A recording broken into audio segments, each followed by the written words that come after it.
All right, Alberto has now weakened to a tropical depression, but its impacts are still being felt along Texas's Gulf Coast and eastern Mexico.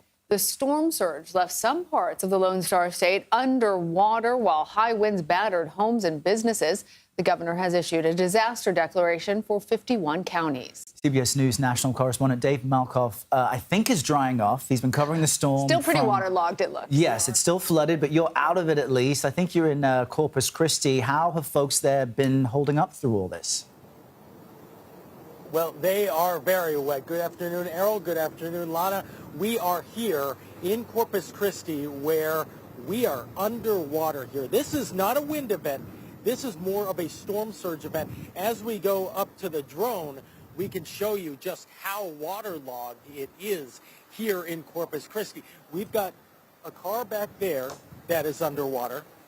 We've also got, seconds ago, a car that came through here, and you can see the wake from that car that is still dripping here. We've got another one that is stranded, and then we've got a third guy over here. Did you know that Selena, the Tejano singer, the late Tejano singer, she was from Corpus Christi, and they've got a museum here? This family, they were in the car, and they were trying to get to the Selena Museum, right? And you are not only stuck, and get too wet here. You're not only stuck, but you can't get into neutral, so we can't even push you. No. That is correct. It's because of the electrical system that would switch you into neutral. That is correct. Oh, that's too bad. And we would try to push you out of here, but nobody can actually do that because they're stuck here. They're tourists from out of this area, and the kids were kind of going a little stir crazy inside the hotel. If we go up, you can actually see, look how waterlogged all these hotels here on North Beach are. You can't get anywhere without going through the water, you guys. Well, Dave, I understand you're trying to help stranded tourists, but I'm wondering what the state's actually doing to try and help people impacted by the storm.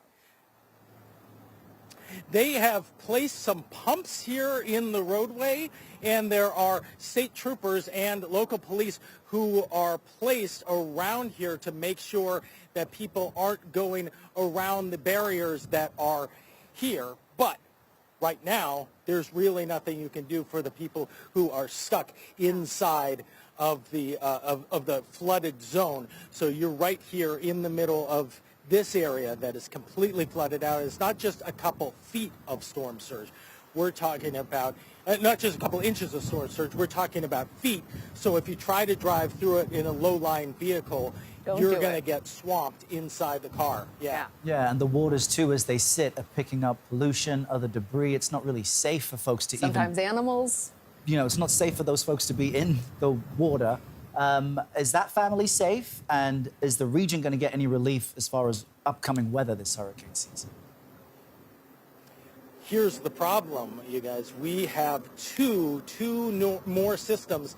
One in the South Caribbean that is about, I think last I checked, is 20% that it could form into some kind of system in the next 48 hours. We've got another one off the coast of Central Florida, way off the coast, that is now 40% that could develop into a system in the next 24 hours. So, but as you're looking at the drone here, you can see what one tropical storm, not a hurricane, but a tropical storm, hundreds and hundreds of miles away, can do to a town that is in a low-lying area.